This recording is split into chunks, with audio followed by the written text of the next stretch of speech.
Halo guys, kembali lagi dengan gue Kuro guys. Kali ini mari kita lanjutin pembahasan lagi novel Komodo Suganarika sebelumnya atau part 57. Jadi yang belum nonton part sebelumnya, gue saranin kalian nonton dulu biar lebih enak memahami alur ceritanya. Oke, langsung aja kita masuk ke konten.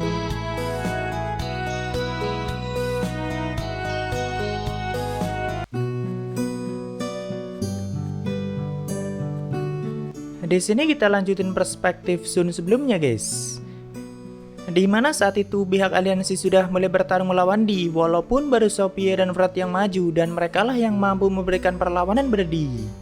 Sedangkan yang lainnya masih mengamati dan menunggu celah untuk bisa masuk ke pertarungan itu dan membantu Sophia dan Fred. Karena jika masuk begitu saja, mereka hanya akan mati konyol dan malah menghambat Sophia dan Fred. Sudah lumayan lama Di digempur habis-habisan oleh serangan Sophia dan amukan berat, bahkan dampak dari pertarungan mereka sampai bisa dirasakan dari jarak yang cukup jauh. Tentunya domain milik Di adalah ruang yang sangat luas dan mereka bisa mengamuk kapan saja tanpa perlu mengkhawatirkan dampaknya. Sebenarnya kombinasi dari kekuatan Sophia dan Fred itu udah GG banget sih. Mau serangan jarak dekat ataupun jarak jauh mereka sanggup mengatasinya, namun lawannya adalah Di. Walaupun Di sudah menurunkan jauh kekuatannya dan jika diukur menggunakan sistem statistik itu cuma 150.000, tapi yang kita bicarakan adalah Di. Misalnya jika Guli yang bertarung menggunakan statistik cuma segitu, mungkin Sophia dan Fred bisa melukainya. Tapi Di itu tidak jauh beda dari Shirouri, bahkan lebih licik dan pintar dalam sebuah permainan.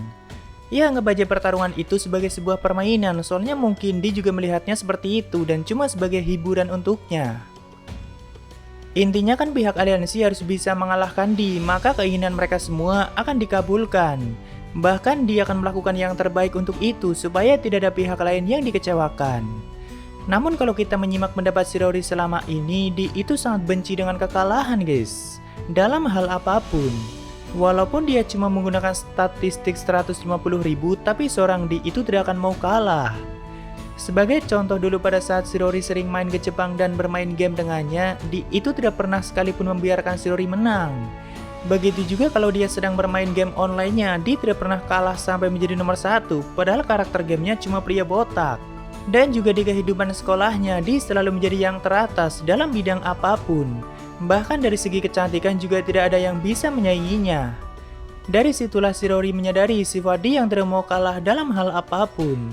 Dan sepertinya sifat itu juga diwariskan pada Shirouri. Jadi simpelnya siapapun yang masuk ke dalam permainan Di, maka mereka harus merasakan mode very hard. Dan tentunya jika pihak aliansi ingin menang, maka mereka semua harus bisa melampaui batasan mereka sendiri. Saat itu Sun sudah memutuskan akan terus menggunakan skill mercy-nya, walaupun itu bisa melenyapkan jiwanya jika sudah terlalu banyak menggunakannya. Dan Sun sendiri sebenarnya tidak tahu berapa kali lagi dia bisa menggunakan itu. Tapi karena dia teringat perkataan Di yang mengatakan nyawa Sun sama sekali tidak sebanding dengan nyawa setengah makhluk dunia. Jadi Sun tidak akan ragu lagi sekalipun jiwanya harus lenyap, asalkan pihak aliansi bisa menang. Di sini tiba-tiba naga kuno Byaku keluar dari pedang pahlawan dan dia melingkarkan tubuhnya pada tubuh Sun dan juga Su. Lalu Byaku menasihati Su kalau dia juga harus bertarung demi meringankan beban kakaknya. Semakin sedikit orang yang mati di pertarungan itu, maka beban Sun juga semakin ringan. Su yang menyadari hal itu langsung bersemangat untuk masuk ke dalam pertarungan dan Byaku juga akan meminjamkan kekuatannya supaya Su bisa mengimbangi pertarungan itu. Ya nih bocah kan sebenarnya nggak peduli sama apapun selama bisa mendapatkan kakaknya guys. Mau semua orang mati juga dia nggak peduli, yang penting kakaknya bisa selamat. Tapi sebenarnya Su itu adalah anak yang sangat berbakat jika dia mau mengejar kekuatan atau menjadi lebih kuat. Makanya dulu Shirouri cukup tertarik karena Su punya potensi untuk mendapatkan kekuatan lebih dan juga pintar memahami situasi. Dia nggak terlalu kuat itu karena nggak tertarik dengan kekuatan dan selama ini dia cuma mengimbangi Sun aja. Kalau Su berlatih serius dari dulu udah pasti dia jauh melampaui kekuatan Sun. Dan Sun juga sangat paham akan hal itu. Saat itu Su berlari dengan sangat cepat dan langsung masuk ke dalam pertarungan. Lalu dengan cepat dia menebas Di dengan pedangnya, walaupun Di bisa mengatasinya dengan mudah. Tapi setelahnya Su sanggup mengimbangi ritme pertarungan itu dan pasti dia akan menambah kekuatan di pihak aliansi. Sepertinya kakek Ronan juga sudah mulai masuk dan membantu mereka. Di sini Sun yang kaget bertanya pada Byaku, kenapa Su bisa jadi sekuat itu? Byaku menjelaskan kalau dirinya bisa meminjamkan kekuatan pada orang lain atau simpelnya memberikan buff pada mereka. Jadi statistik Su saat ini sekitar 10 ribuan lebih dan itu hampir setara dengan 4 boneka Taratek. Cuma menariknya, Su langsung bisa beradaptasi dengan kekuatan barunya. Tak lama kemudian tiba-tiba Katia menghampiri Sun seperti orang yang lagi kegirangan. Lalu Katia meminta Sun untuk menilai statistiknya. Sun pun melakukannya, cuma kenapa stat Katia menjadi sangat rendah walaupun masih di kisaran seribuan. Tapi Sun bisa melihat Katia punya skill baru yang merupakan versi dari 7 kebajikan surgawi, yaitu Chastity atau kesucian. Ya, dia emang masih suci sih, jadi mungkin cocok didapatkan oleh wanita suci seperti Katia. Lalu Katia menjelaskan dirinya baru saja menggunakan kemampuan uniknya untuk mendapatkan gelar Chastity. Jadi kemampuan unik Katia itu bisa mengubah statistik atau skillnya sendiri kembali menjadi skill point. Simpelnya dia bisa menjual skill atau memotong statnya menjadi poin, dan itu pun yang dia dapatkan tidak 100% atau lebih sedikit dari yang dia tukarkan. Makanya dari dulu Katia tidak pernah menggunakan kemampuan uniknya. Soalnya sama saja melemahkan kekuatannya sendiri, guys. Tapi karena sebelumnya dia sudah punya gelar Chastity yang lebih rendah atau hampir mencapai skill ruler, dan kebetulan belum ada yang mendapatkan gelar itu. Jadi terpaksa Katia memangkas stat dan skillnya untuk ditukarkan menjadi skill point, dan semua itu dia gunakan untuk menaikkan purity sampai ke tahap Chastity yang merupakan salah satu dari 7 kebajikan surgawi. Dan kemampuan dari gelar Chastity itu menciptakan penghalang ilahi yang lebih kuat dari Dragon Barrier. Jadi Katia rela membuang hampir semua skillnya demi mendapatkan kemampuan itu, dan dia akan berperan seperti tanker untuk teman-temannya. Karena hanya dengan cara itu dia bisa berguna di pertarungan kali ini. Walaupun di sini Hairin dan Sun tidak yakin apakah penghalang Katia sanggup menahan serangan Di yang sangat kuat, tapi ya setidaknya itu mungkin akan berguna nantinya. Biasanya sih setiap skill ruler punya 2 kemampuan atau sudah satu paket dengan kemampuan utama, tapi entah satu kemampuan apa lagi yang Katia dapatkan. Saat itu Hairin melakukan sihir pemanggilan dan tak lama kemudian 3 naga kuno muncul di sebelahnya, yaitu Reis, Nia, dan Yuvan.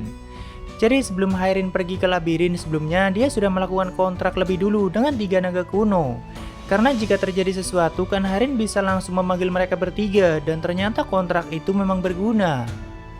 Setelah itu Hairin menjelaskan dengan singkat semua situasinya pada mereka bertiga, dan intinya mereka harus membantu yang lainnya untuk mengalahkan dewa jahat bernama Di. Di sini sebenarnya mereka masih ingin bertanya lebih karena mungkin mereka melihat wajah Di yang sama dengan Shirori, dan baru kali itu mereka melihatnya. Tapi karena tidak ada waktu, jadi mereka bertiga langsung berubah ke bentuk naga dan masuk ke dalam pertarungan. Walaupun bentuk naga Reis lumayan berbeda dengan yang lainnya, atau seperti hybrid gitu guys. Setelah itu Hairin bilang pada Sun, jika aku mati lagi, kau tidak perlu menghidupkanku. Karena MP Hairin sudah terkuras habis untuk melakukan sihir pemanggilan, dan setelahnya tidak ada yang bisa Hairin lakukan. Namun Sun menolak itu dan tetap akan menghidupkan siapapun, dan aku ingin semuanya selamat setelah pertarungan selesai. Mendengar itu Hairin kembali bangkit lalu memanggil Oka dan Yuri. Dan mereka semua membuat rencana supaya bisa mendukung pihak aliansi di pertarungan. Jadi yang bagian bangkitin orang mati jelas adalah Sun. Lalu Yuri akan menyembuhkan luka ringan, sedangkan Oka akan menyembuhkan luka parah dengan skill rulernya. Fei yang sudah berubah ke bentuk naga akan memberi tumpangan pada orang-orang itu.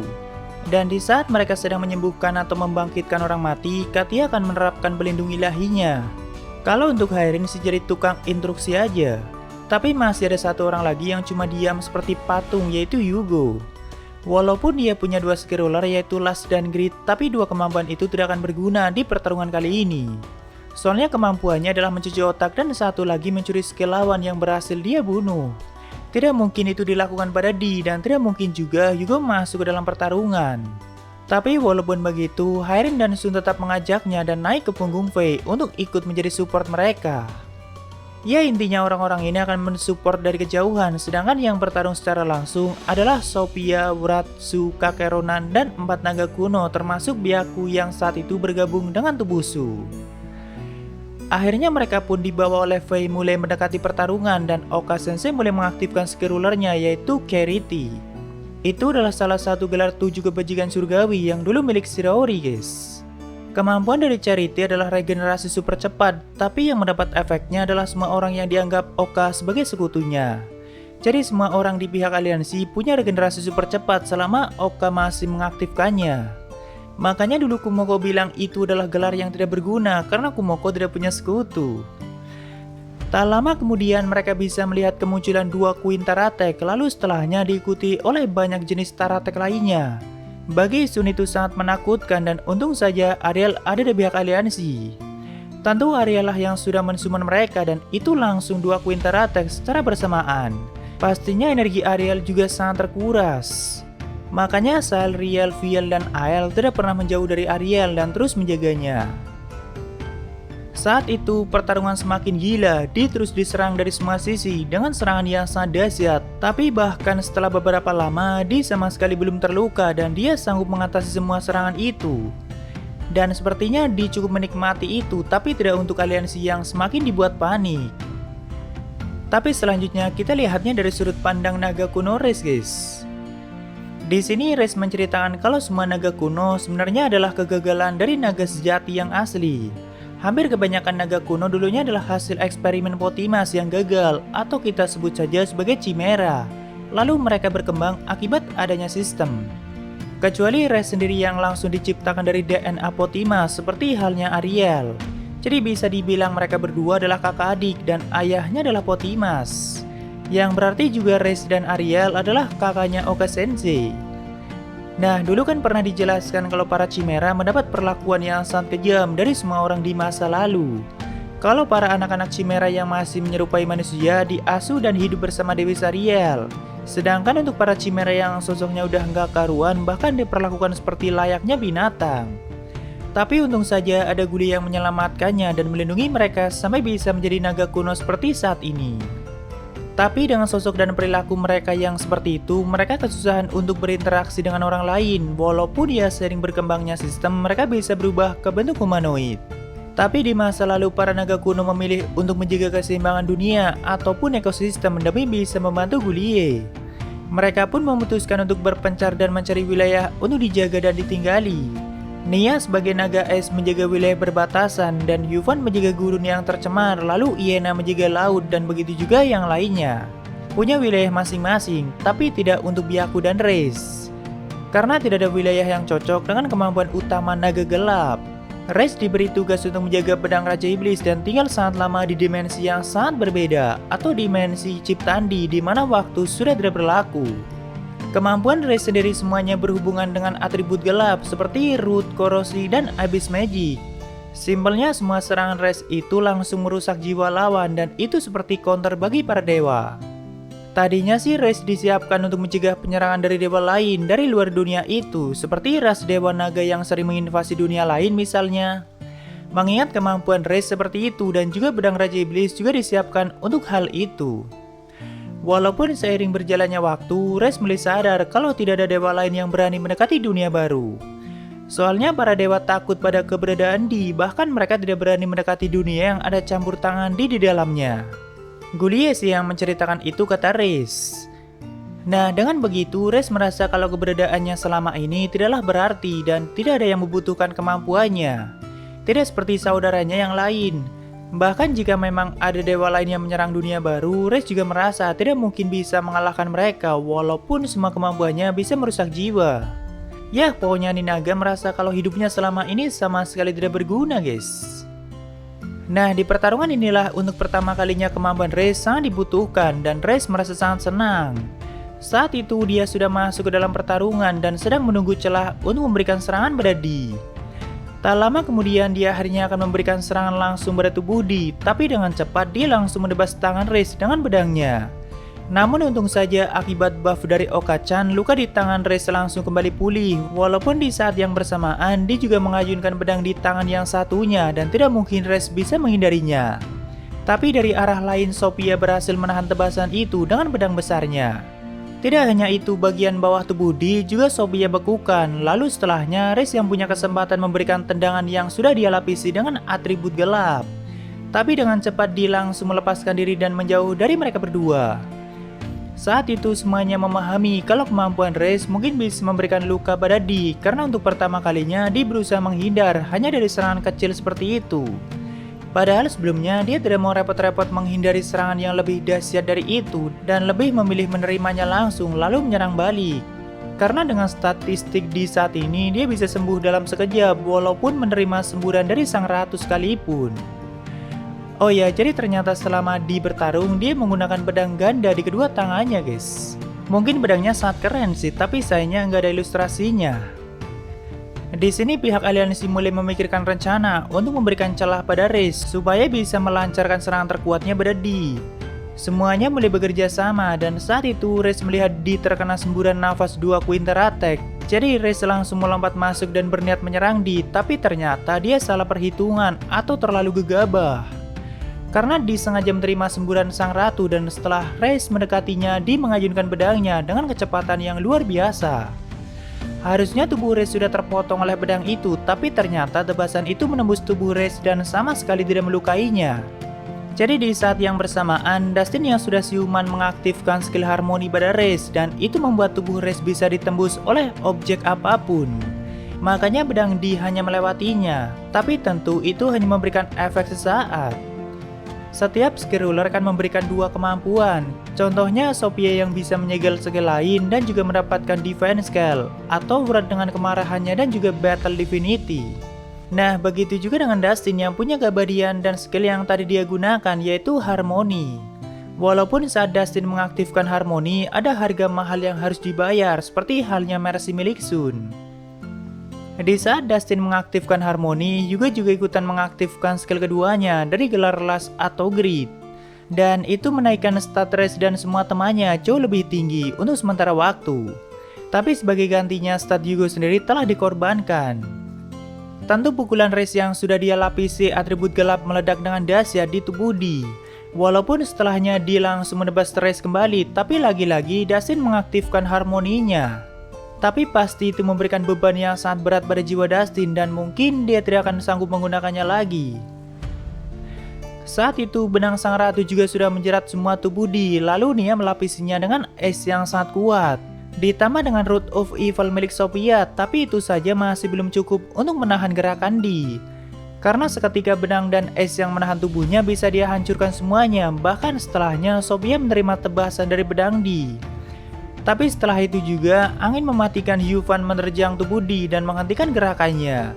Dari arah lain, Wrath yang sudah pakai mode ngamuk juga menyerang Di dengan serangan terkuatnya, yaitu gabungan dari amukan petir dan apinya. Reis yang melihat itu juga tidak menyia-nyiakan kesempatan dan menggunakan Abyss Magic untuk mengaktifkan Healgate dan itu memberikan serangan dahsyat bersamaan dengan amukan petir dan api Wrath. Sihir yang sama yang pernah digunakan Kumoko di episode 9 dulu guys. Tak lama kemudian setelah semua serangan itu menghilang, ternyata Di juga masih belum terluka, tapi dari arah lain Sun berlari mendekatinya dibantu oleh Su yang berusaha menahan satu pedang Di. Di saat itu juga Yugo mengaktifkan kemampuan keduanya dari gelar yang dia punya. Soalnya dia memang punya 2 gelar yaitu Last dan Greed, tapi jelas mereka semua terkejut karena mengaktifkan 2 sekaligus itu cukup gila. Kemampuan kedua dari gelar Yugo kali ini adalah menghentikan pergerakan Di untuk sementara. Sehingga Sun punya kesempatan untuk mengaktifkan serangan terkuat dari pedang pahlawan yang cuma bisa digunakan dalam ratusan tahun sekali.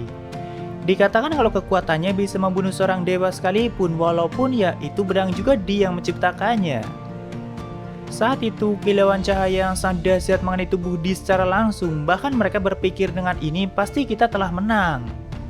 Namun tak lama kemudian suara Di yang kembali terdengar memberikan mereka keputusasaan dan menghilangkan harapan mereka. Di mengatakan itu sangat indah, tapi masih belum cukup, dan setelahnya Sun sudah terjatuh dengan tubuh yang berlumuran darah. Bisa dibilang mereka semua sudah mengeluarkan skill ultimate-nya, tapi sosok Di yang muncul di hadapan mereka sama sekali belum mendapat luka dan bahkan tergores pun tidak. Tidak ada yang bisa mereka lakukan lagi setelah itu, tapi selanjutnya kita lihat dari sudut pandang Ariel guys. Selama pertarungan, Ariel masih duduk dan cuma mengamati dari kejauhan karena kondisinya sangat lemah, apalagi setelah mensummon 2 Counter Attack. Dia bisa melihat sebenarnya dia juga beberapa kali mendapat luka, cuma kan regenerasinya sangat tinggi, jadi langsung kembali pulih. Ariel paham jika Di mau, dia bisa melenyapkan pihak aliansi dalam sekejap, tapi walaupun dia cuma menggunakan stat 150.000, ternyata Di melakukan yang terbaik untuk tidak kalah. Tapi dia sudah menerima serangan total seperti itu dan sama sekali tidak tergores. Pastinya itu sangat menyakiti mental pihak aliansi. Ariel berpikir apakah Dee mengharapkan semua orang untuk melampaui batasan mereka. Soalnya mau dilihat dari manapun, Ariel tidak bisa melihat kemenangan bisa diraih. Jika seperti itu, maka Ariel sendiri akan melakukannya. Jadi sekali lagi, Ariel akan menggunakan gelar Humanity-nya walaupun sudah pasti dia akan lenyap setelah melakukannya. Karena jiwa Ariel akan dikompres menjadi kekuatan yang bisa mengimbangi seorang dewa, dan dia sudah pernah menggunakan itu sebelumnya pada saat melawan Cyborg spesial ciptaan Potimas. Itu pun jiwa Ariel sudah hampir mencapai batasnya, makanya menjadi sangat lemah seperti saat ini. Tapi dia berniat melakukannya lagi, karena ya sudah tidak ada pilihan lain dan semua orang saat itu sudah kehabisan energi, bahkan beberapa dari mereka sudah terluka parah, seperti Sun, Dustin, dan kakek Ronan yang kehilangan satu tangannya. Saat itu dia yang menyadarinya bertanya pada Ariel, apakah kau berniat melakukannya? Tapi kau akan mati dan jiwamu akan runtuh, dan apakah kau masih akan bertarung? Ariel bilang itu benar, tapi bahkan aku tidak berpikir bisa menang pada tingkat ini. Ya tentu semua orang yang melihat Ariel mulai khawatir, apalagi jika si Rory tahu, pasti dia akan melakukan apapun untuk mencegahnya. Tapi kita lanjutkan di part selanjutnya guys. Dan buat kalian yang tanya si Rory di mana, tentu dia masih bertarung melawan Gullier. Dan sebelumnya kan si Rory sudah menduga kalau pertarungannya akan berlangsung cukup lama. Oke, waktunya Saberia. Ada dari Entoma_21, ditunggu lanjutannya Min. Oke pasti, makasih banyak Entoma. Lalu dari Hakuoro, Bang Bas rangkuman LN Mahoka Koko no Reto Sedong. Di channel lain malah bahas Mahoka dibaca ulang, jadi kurang nangkep intinya. Kalau diminta rangkum novelnya kayak Kumoko mungkin enggak sih. Karena itu novel udah sampai volume 30-an guys. Dan kalau gue sekali rangkum novel pengennya yang sampai selesai. Gue rasa view-nya bakalan dikit, walaupun kalau gue suka ceritanya sih bakalan lanjut. Ya coba deh ntar gue baca lagi, kalau nemu ide yang menarik pasti gue bahas. Thank you Hakuro. Dan dari Asedia, jadi penasaran nanti tanggapan si Rory gimana kalau tahu Ariel gelut sama Dee. Apalagi kalau misal Ariel ninggal karena Dee, apakah bakal ngamuk ke Dee? Ya kalau Ariel tersakiti sudah pasti si Rory bakalan ngamuk sama Dee, tapi santai guys. Si Rory pasti bisa merubah keadaan seperti biasa. Thank you Asedia. Lalu dari Aman, Min pahlawannya useless banget, mending Shiro aja yang jadi pahlawan. Jangan bro, nanti image seorang pahlawan di mata dunia bakalan berubah, bukan pahlawan baik lagi namanya kalau si Rory yang meranin. Tapi Sun di LN masih lebih mending sih daripada di WN nya guys. Ya biarkan Sun memainkan perannya semaksimal mungkin. Thank you Aman. Lalu dari Nisa Review, last part Kumoko awal bulan dong Min, tanggal tua belum gajian. Iya sih kayaknya, tapi slow aja sih guys, pantangin videonya aja juga udah makasih dan senyaman kalian aja. Kalau emang nggak ada atau nggak pengen nyawer, abaikan saja oke? Thank you banget Nisa Review. Oke itu semua dari Sabaria, makasih yang udah donasi dan mungkin segitu aja untuk pembahasan kali ini. Jika ada kesalahan gue minta maaf, atau kalian bisa koreksi aja di bawah. Like jika kalian suka dengan video ini dan dislike jika tidak suka tidak apa-apa. Thank you udah mampir, sampai ketemu di video lainnya. Salam guru guys.